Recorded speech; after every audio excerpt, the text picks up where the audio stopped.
see if we're working. Do. Looks like everything's working to me. Alright, sweet. Excuse me. Well, it's Imperium time again, which is always awesome. These are always my favorite streams. I am just off of very long conference, which was extremely good. International Conference for Machine Learning. I tried to get people to play Battletech and no one played, but that's okay. That's okay, wrong audience, but I thought maybe, they're nerds and dorks and thought maybe, but nope. No, the answer was no. But try it anyway. So it was a good conference though, but it's been pretty busy. I did the last 2 days at home. One of those was so I could set up to teach a class at the local high school, which was pretty dope. But that's why I'm a little late streaming today, because I had to set my setup back up, because this is my out and about computer as well as my streaming setup. So, but I figured we would do Imperium today, because it's Imperium. Imperium showed up, and Imperium is always super cool, and yeah, just really fun. I absolutely love this like magazine subscription thing. It is pretty awesome.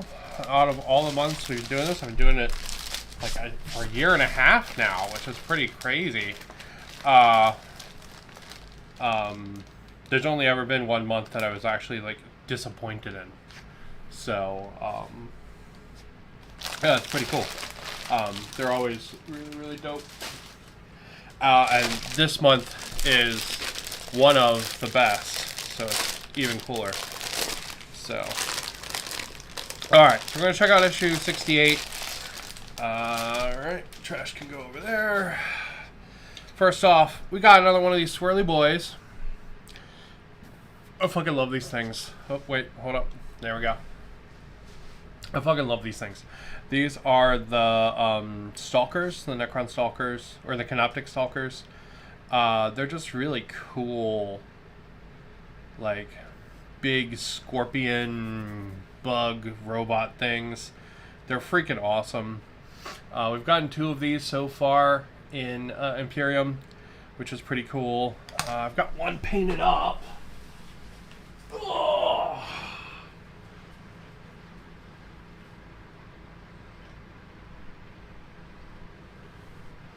I haven't gotten to the other one yet, but I got one painted up, and they're just super awesome.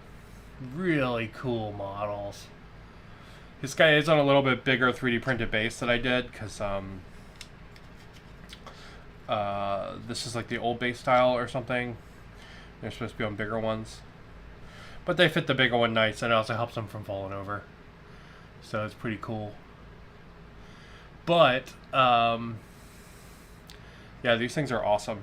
They have a bunch of cool build options. So, and each one is a unique sculpt. So getting more than one of these is not like a big deal. They're all going to look slightly different, which is pretty cool. So we'll put him off to the side, but that's pretty cool. He's going to have a couple gun chest options. He can also like have his like hand whips out or retracted. So that's pretty cool. And he's going to have different face options. There should be a couple of different faces on there. Yeah, there's 4 different faces you can put on this guy, which is pretty darn sweet. So he's going to be our 3rd one in the unit. Canoptic Wraith, that's what they're called. I apologize, I got that wrong. But, yeah, that's our Canoptic Wraith. The Grand Bastion of the Sazrakan. Let's see. The war of the Ramses system is now concentrated fully upon the dead world known as Kajalma's skull. Here, in the balking heat and beset by radioactive storms, the Imperium and their Necron foes vie for supremacy in the shadow, the obsidian obelisks and jagged mountain ranges. Beneath the crust of Gajalmal's skull lies unseen terrors. These uninhabited plans, once the tomb world of a minor Necron dynasty. Geological disasters destroyed the slumbering Necrons, but left their structures intact, ready to be reactivated by the Suzerain dynasty. With the conflicts raging on the inhabited moons of Galanthia, it took some time for the Imperium to note the Necron presence in Kajalma's skull. The discovery of Xenos architecture upon the planet has disturbed High Imperial Command. All available forces in the Ramses system have been dispatched to drive the Necrons back and destroy their base of operations.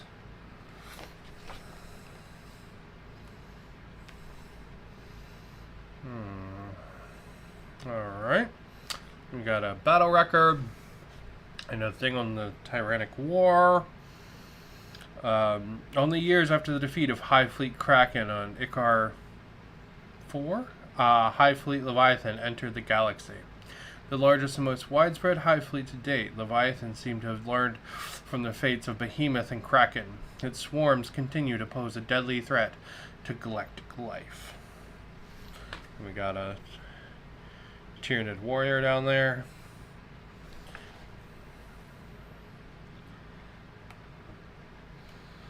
Let's see what we got over here. Got a thing on the battle for Ball. Oh, there's a thing on Trazyn the Infinite. Trazyn's like the coolest character ever. Archivist of the Solomon's Galleries, Trazyn the Infinite's duty is one of preservation. In the war-torn galaxy of the 41st millennium, however, such a noble pursuit requires devious cunning and a flair for violence. Trazyn possesses both qualities in abundance. Yeah, so he just like collects stuff. It's pretty dope. Imhotep the Stormlord. God, we're getting all the named characters. When he awoke from the great sleep, Imhotep was not the pharaoh of the Saltec dynasty. However, compelled by his desire to reclaim the glorious Necron Empire of old, he has taken upon himself that mantle and borne it with a confidence and skill ever since. And it looks like we get a little story about a Necron overlord and some Eldari. The Eldari are like the lamest thing. And we get instructions on how to build our cool little bug guy. Boop, boop. Boop, boop, boop, boop. Boop, boop, boop, boop, boop.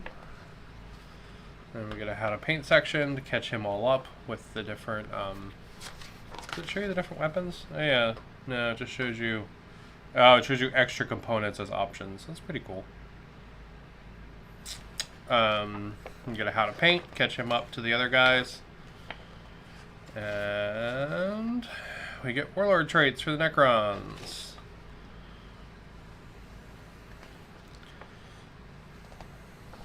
It's kind of weird to get rules in here, considering they're all technically outdated now because they're all for 9th. So it's still kind of weird, but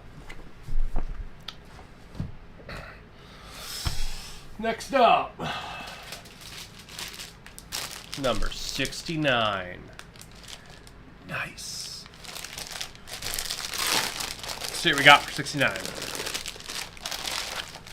Besides being compelled to say nice every time I say it. We've got the man, the myth, the legend. I cast fist. Marneus Kalgar. He is the boss of the Ultramarines. I'm going to be super honest. Everything I know about him is from if the Emperor had a text-to-speech device. Every time I see him, my brain just goes, I cast fist. Looks like he's going to have a Tyranid head on his base for some reason. Kind of a weird choice, but yeah. It looks like he's a regular Marine size. He's not going to be like Big Boy Marines, Primaris Marine size. He looks like a regular Marine size. That's kind of interesting. So yeah, it's cool to get a named character like that though. No base in this one, but that's because his base is actually in the next issue. So we get Kalgar and the Victrix Blade Guard.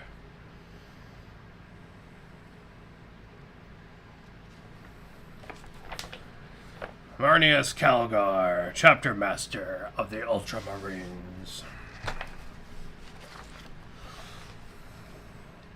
The Ultramarines chapter has produced many great heroes. Even amongst such august company, Marneus Kalgar stands tall, for few figures have won so many crucial victories for the Imperium.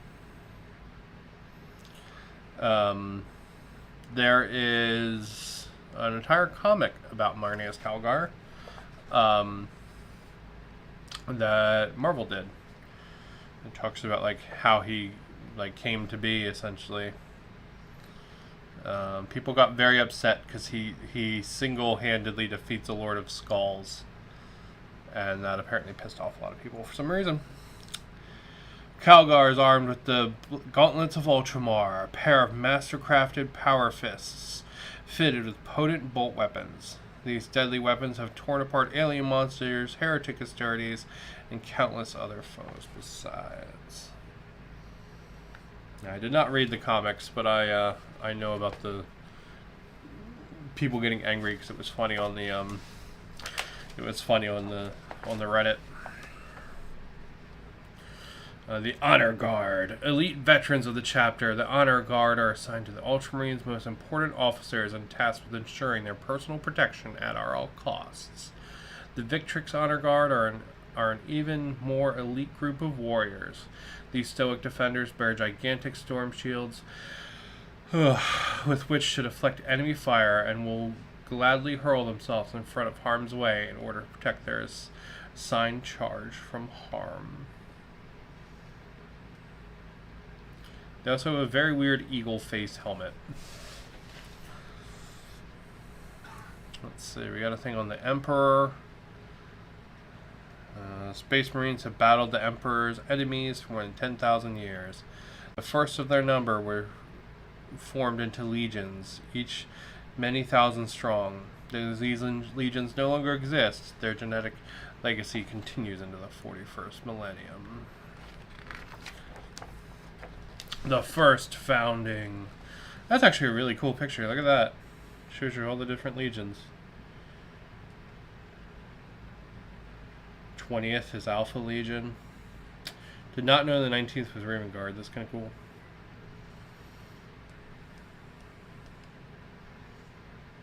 Wow. Strange that 13 is the Ultramarines, considering they're like the luckiest legion ever.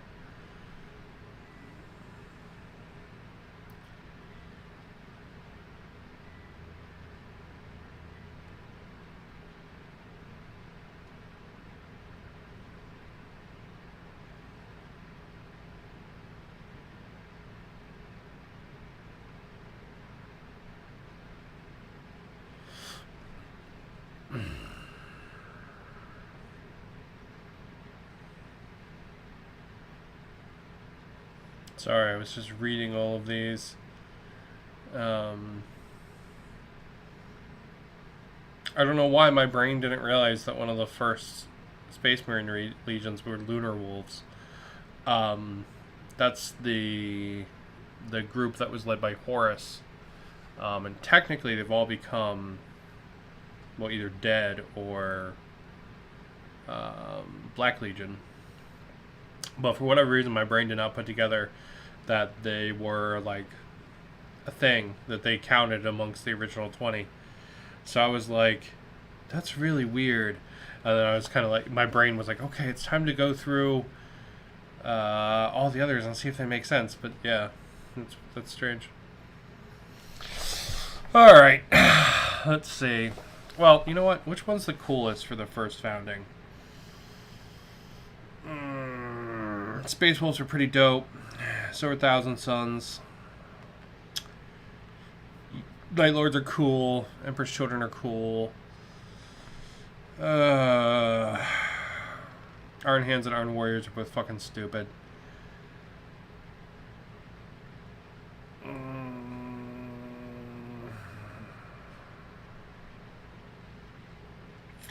Let's go with the Night Lords. They're cool as shit. They have never actually felt a chaos. They're just psycho, and that's cool. Alright, we got a thing on tanks. Whole bunch of different tanks. I don't even think you can play Vindicators anymore. I think they're a Legends thing now, right? Same thing with the Stalker and the Hunter. Aren't they a Legends thing? I think they are. And all kinds of tanks. Rhinos, drop pods, land raiders. Then we got a thing from a rogue trader. Isn't she looking sassy?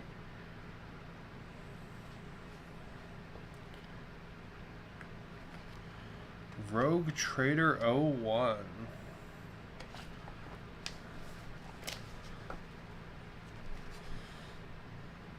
Obtaining a warrant of trade. The ship's name. Stuff on the crew. Oh look, they've got a Jucarero on there. It's pretty cool. They're like super intelligent monkeys. It's pretty neat. We haven't done that before.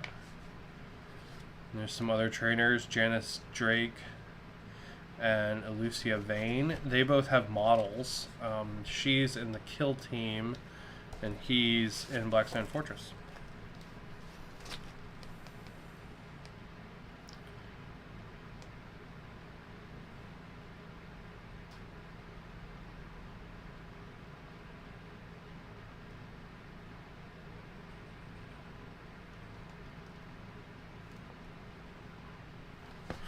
Neat. That's a really cool little addition. I haven't been one of those before. Alright, let's see what we got. We got building. This is going to be for the Blade Guard and for Manius Kalgar. It looks like Manius Kalgar can have a helmet or his head. I think I'll build him with the head because that's how he's normally displayed. And looks like the Tyranid head is just optional. So that's pretty cool.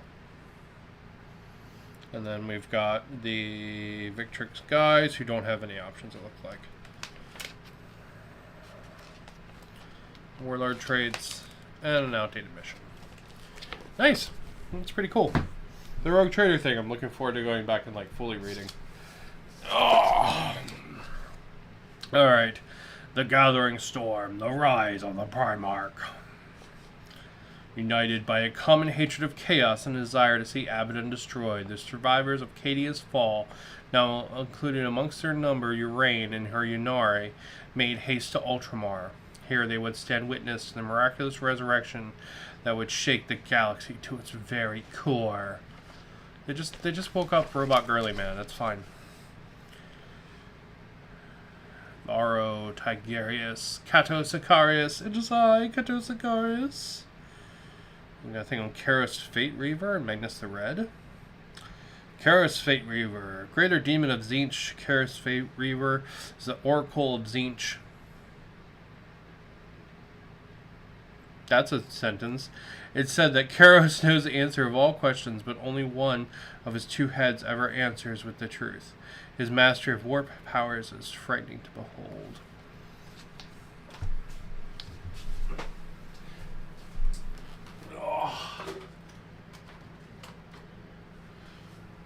Since I haven't brought my my glass shelves over yet, I have a bunch of models that normally go in those here instead. So there's my Greater Demon of Tzeentch. This is a really dope model. I absolutely love this thing. When you build it, you actually get 3 different heads for it, which is pretty cool. So I actually just put all 3 on there because I thought it was more fun. Although It's supposed to have only one head, and then Kara's Fate Weaver has two, but I thought it was more fun if it has all three. And all three actually work with a tiny, tiny, tiny bit of blue stuff, which is pretty cool. So, or green stuff. But yeah, there he is, all painted up. So, it's pretty cool. I always like that when like the characters have some kind of model. I think it's cool. Alright, Ultramar, Rabute Gilliman, Aldrich Voidus.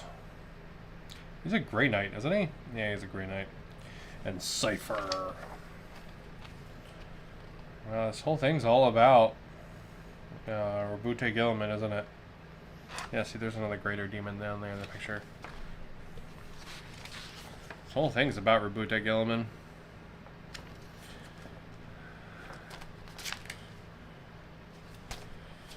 Yeah, pretty cool. Alright. On to 70.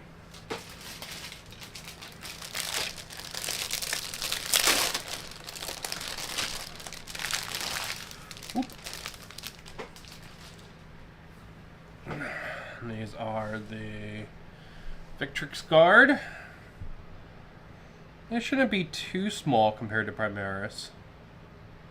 They shouldn't be too small. It should be okay. Oh, they actually do have options. I didn't see that in the instructions. So they can have helmeted or unhelmeted heads, it looks like. It's pretty cool. And these are all the bases for our guys. And we got thing on Marneus Kalgar, chapter master of the Ultramarines. Marneus Kalgar's deeds upon the battlefield are the stuff of legend. His Primarch, Rabute Gilliman, has witnessed firsthand the bravery, strategic brilliance, and skill at arms of his Jean's son, and bestowed upon him even more responsibility. It's what happens when you don't fuck up. They keep giving you more work. Now we got a thing on the Victrix Honor Guard. Elite veteran bodyguards. Ooh, let's read the thing on the ornate helmet. All Ultramarine Honor Guards wear specifically crafted helms to signify their role. The face masks of these helms are wrought in the image of the Imperial Aquila. It only has one head, though. Isn't it supposed to have two? Or is that... Yeah, see, there on the shield, it's got two. Interesting.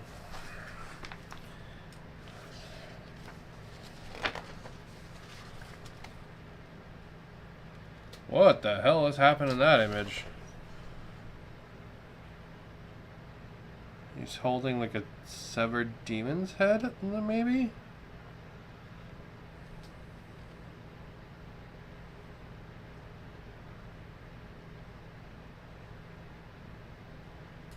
Maybe that's what's going on there.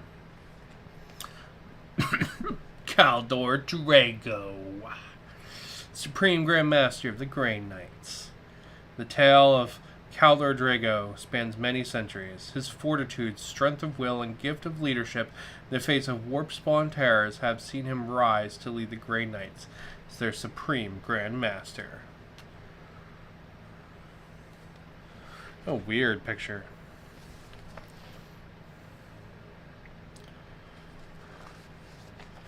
Garen Crow, bearer of the Black Blade of Antwer. Even amongst the strong-willed and resilient Grey Knights, Castellan Crow... Okay, now I recognize the name. Okay.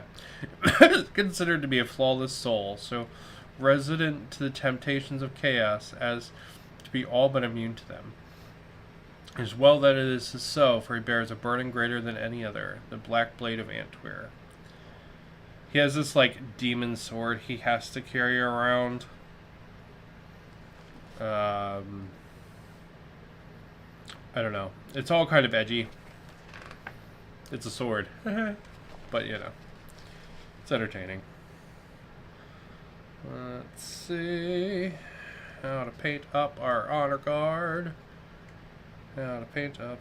Castellan Crow got a new model, which is pretty dope. And how to paint up Marneus Kalgar. Then we got stats for Marneus Kalgar and the Honor Guard. It's interesting they're not the same. Also, Marneus Kalgar is 11 freaking power. Jesus Christ. Damn. I know power's not technically a thing anymore, but like, oof, that's a lot. And we've got a mission.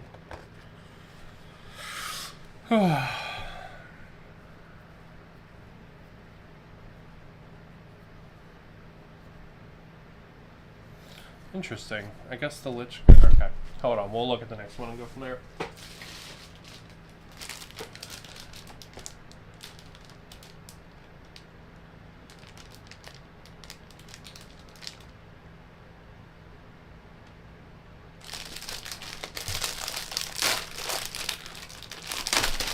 I thought this was a whole Lich Guard set, but I guess it's not. I guess it's split up over 2 issues. That's kind of lame. Yeah, you don't get bases or anything for them. And I guess you're missing 1 runner. Ah, that's lame. That's lame. You can't build your Lich Guard yet. You gotta wait for the next one. Sad.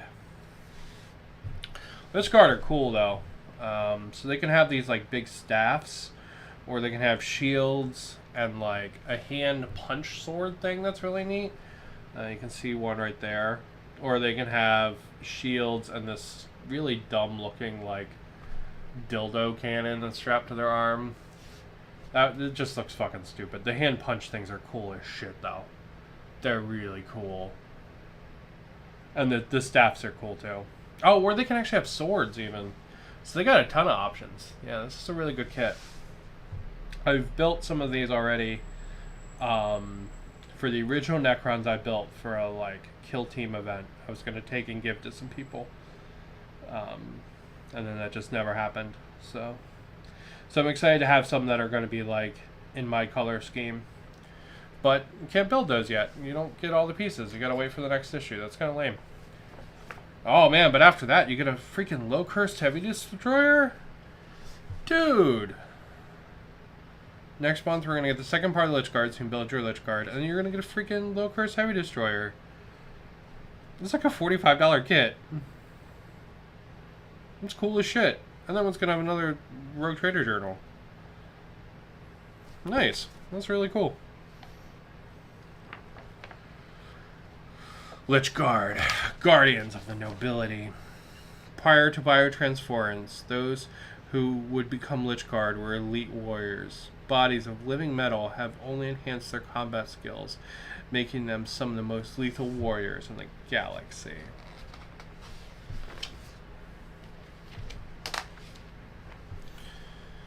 Age of the Dark Imperium.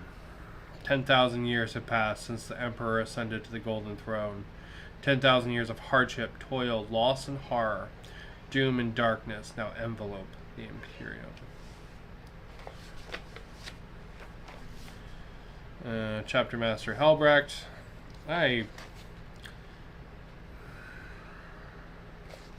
Yeah, we're not reading about the, or Grimaldus. We're not reading about the Black Templars, I'm sorry. They're a little too fascisty for me. They don't sit super well. There's some Black Templar stuff. And we got some of the old Black Templar models. Oh yeah, I think these are the old ones. Interesting, fighting some orcs.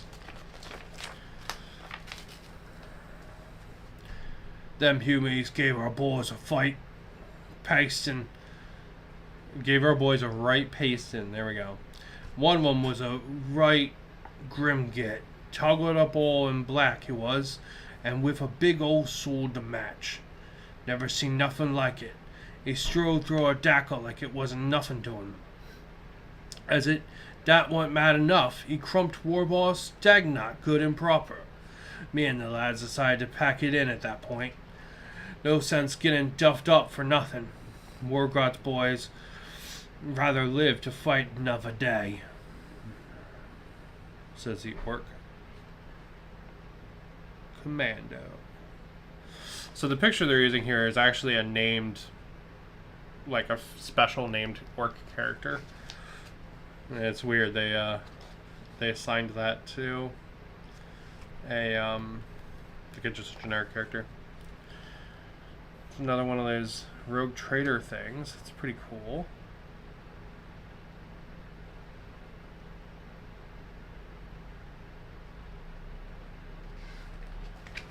Yeah, these are neat. Drukari raiders and witches, splinter weapons.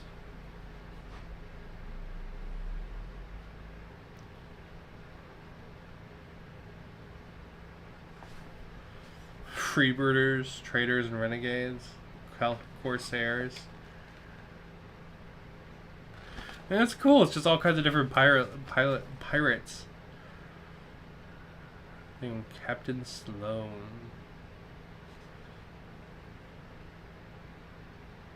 That's cool shit. And we've got a thing on Oricon the Diviner. The single eye of Oricon the Diviner reveals to him the secrets of time, space, and even fate itself. His astromantic powers allow him to read the skies of fate and to direct events towards whichever path will benefit him the most.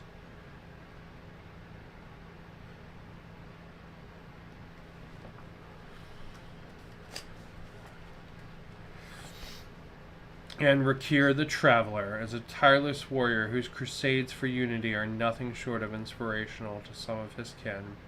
Other Necron nobles, however, see him as a rogue, an opportunist, and a privateer, little better than the plundering vermin of the lesser races. And Rakir cares not either way, as long as he is able to continue his quest. There he is, fucking some Space Marine up. And then we've got how to build for the Lich Guard, but we don't have all the parts yet. And there we go. That is all 4 of the regular issues. As I punch my mic. As all 4 of the regular issues. Now we get to move on to probably the coolest thing they've given us yet so far. Premium Kit 4. This thing is super dope.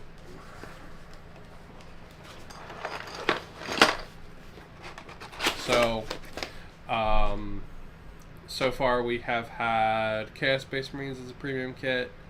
We have had Tau. We have had Tyranids. And we have had this one. The Tau one was a little kind of meh. It would have been cool if it had like one of the big robots or something neat in it, you know? So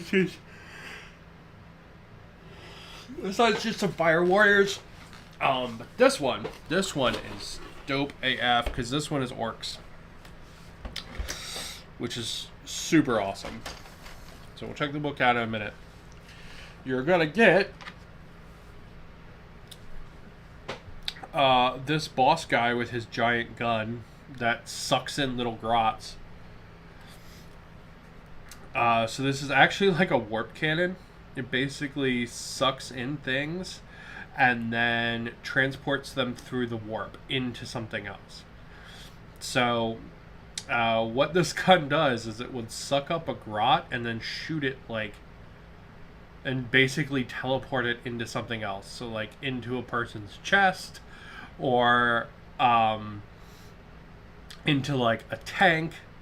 It's pretty cool. It's a really cool, fun, like crazy orc weapon. And it looks really dope. It's got this big spinny thing on it. I'm sure they'll have a picture of the finished model here, but it's really, really cool. And I actually don't have this model, which is super neat. And then we're going to get a unit of grots. So this should be 10 total grots, if I can count right. Yep, sometimes. It's going to be 10 grots and a runt horde.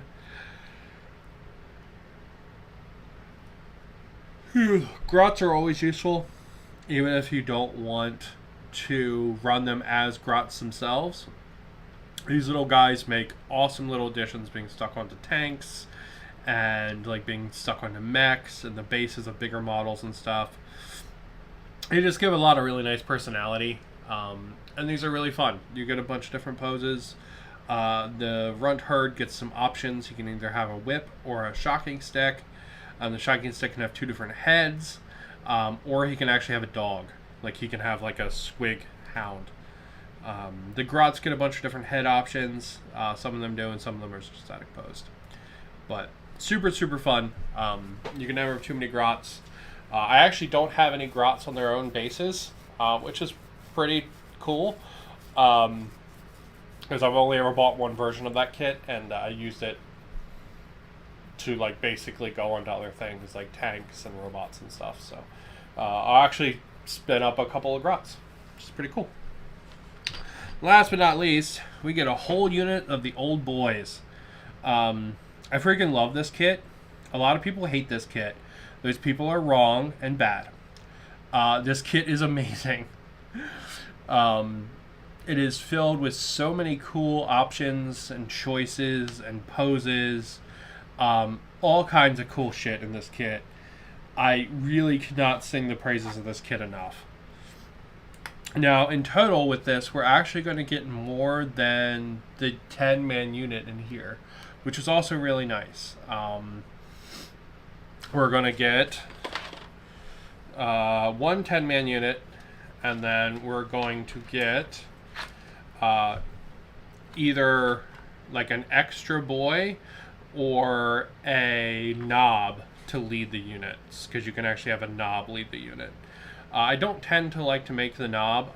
I tend to like to just make an extra boy with an extra gun. So they're going to have the option of having bazookas or a big machine gun.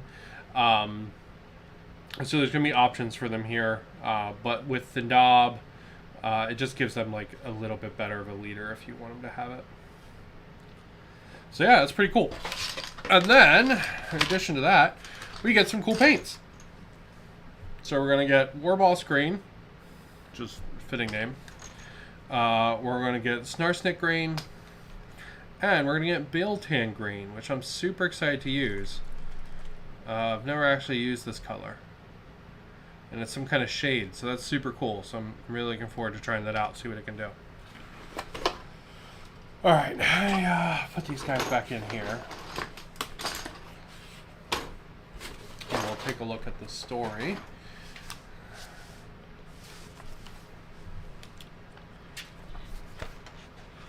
The unending green tide. Some orcs killing some Tau.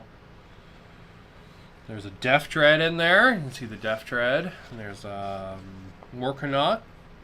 In the background, it looks like there's a Stomp and a Dakajet.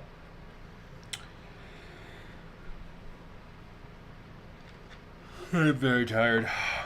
Even a single orc is a dangerous foe. Bulky, muscular, and sporting claws and tusks. They're natural warriors that can withstand injuries that would slay most other beings outright. When gathered together in great numbers, orcs pose an almost unstoppable threat to all in their path.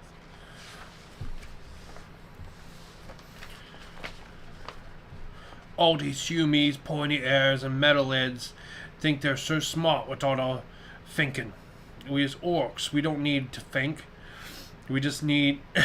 we just get down to the crumpin' and the scraggin' without no fuss. Gets wrong. World killer. What cool freaking art.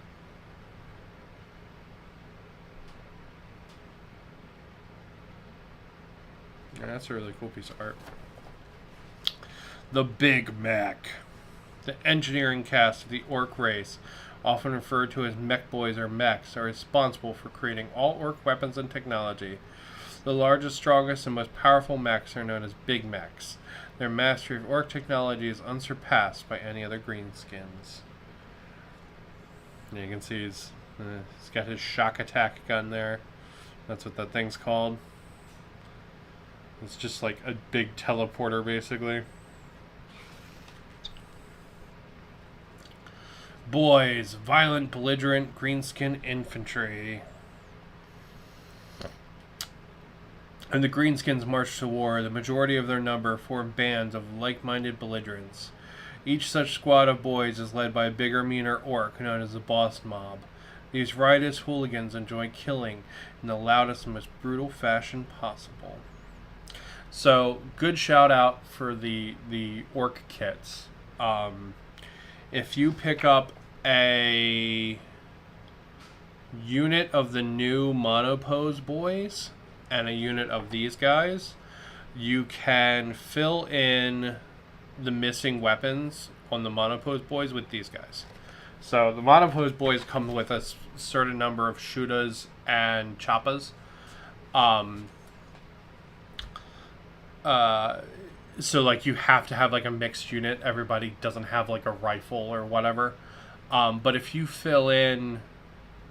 build that whole Monopose kit as is, and then fill in the missing shootas or choppas with this kit, you wind up with 2 complete units, one of shootas and one of choppas. It works really well, and it gives you a bunch of really nice poses too, because the new boys actually go really well with these ones. Even though they're a little more dynamic, they still have a lot of the same design like philosophy, and they look really good. Rudherd plus Gretchen, bunch of grots. Smaller and cowardly greenskins, Gretchen are viewed with disdains by their orc cousins. Relegated to the most grimy and deadly of duties, all times of war. At times of war, they are herded into battle by Rudherd overseers. Their task simply to serve as cannon fodder before the foe. I like grots. Grots are cool.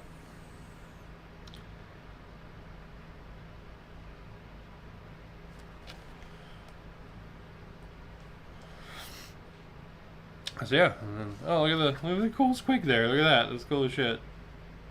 Just random metal squig. That's legit. Alright, so then it's going to show us how to build our guys. It's going to show you that to build the guy as a boss knob, but you don't have to. If you want, he can just be an 11th orc. So you could have an option to swap in different weapons if you want. Which would be how I recommend you build him. Unless you want the boss knob. I like to use the actual knob models from when I have boss knobs in my unit. But I don't always do boss knobs just because in one-page rules, like, usually just have a boy as the boss. But yeah, it's showing you all the extra gubbins, all the cool shit you get. The original orc kit is great. It's a fantastic kit. Everyone picks on how the models stand, but I don't think they stand that bad. There's how to build a Gretchen and sub-assembly for our Big Mac.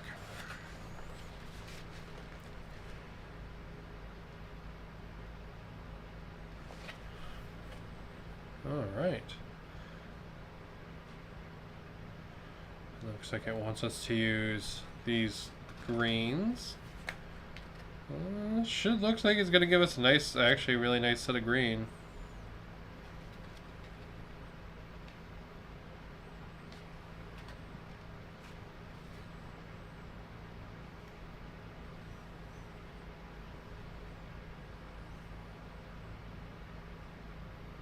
Yeah. It's pretty cool. Finished gallery of the boys. And then we've got data sheets. Wow, comes to the Ramesis system. The Necron invasion of the Ramesis system has drawn in other factions beyond the Imperium. A band of orcs under the command of a particularly cunning Big Mac descended upon the feral world of Jala, seeking to harvest Necron technology for their master to use. Grab the loot, boys! Pretty cool. Super cool premium kit. Just lots of really nice, good orc models. And the cool thing is, like, if you like these models, they're definitely stuff that you'll just have in your orc army. There's not anything in there that you might not use. So like for the Tyrannid premium kit, you got a lot of Gene Stealers and stuff, right? Like you might not run Gene Stealers. But with this, you'll definitely be running all of these, which is pretty cool. But yeah, so that's Imperium 68 through 71 and Premium Kit 4. Pretty dope. The only lame thing is that you don't get the full Lich card to build your Lich guards. You're stuck like blue balled on your Lich guard. So there should be another runner coming, I guess. Yeah, you have to wait to build them. That's kind of lame. That sucks. You will get that though, and then that will be super cool. This is a $60 kit, which is insane. So the fact that you're getting it for like less than half price is super amazing. And then next time we're going to be getting the other half of this kit, and we're going to get that low cursed heavy destroyer, which is super cool. That's a great model. I don't know how much Marnius Kalgar is. I'm assuming he's probably 45. I'm assuming he's probably a $45 model. That's generally what they charge for this like double pack of models like that. And then this guy is one sprue out of a $60 kit, so that's 20 bucks. Orc stuff, the boy sprue is 45, the grots are 35, and the big mech is also 35. So, also pretty dope savings there. But yeah, pretty darn cool. Pretty darn cool. More fun stuff to work on. So I'm gonna go ahead. I'm gonna call it there. Me and my husband are gonna go down to town, do some stuff, and then back to moving. I'm gonna get back to work because I've been at conference all week and gotta get getting some stuff done. So thank you guys for watching. I have been hard at work at lots of World War II stuff. So hopefully next time I stream, we'll get to play some World War II stuff using one-page rules. We'll play some like weird World War using one-page rules. Fingers crossed. I know I say that a lot, but it's something I would really like to do. So next time, hopefully, fingers crossed, we'll get that working. All right, with that, I'm going to go ahead and call it. Thank you guys for watching, and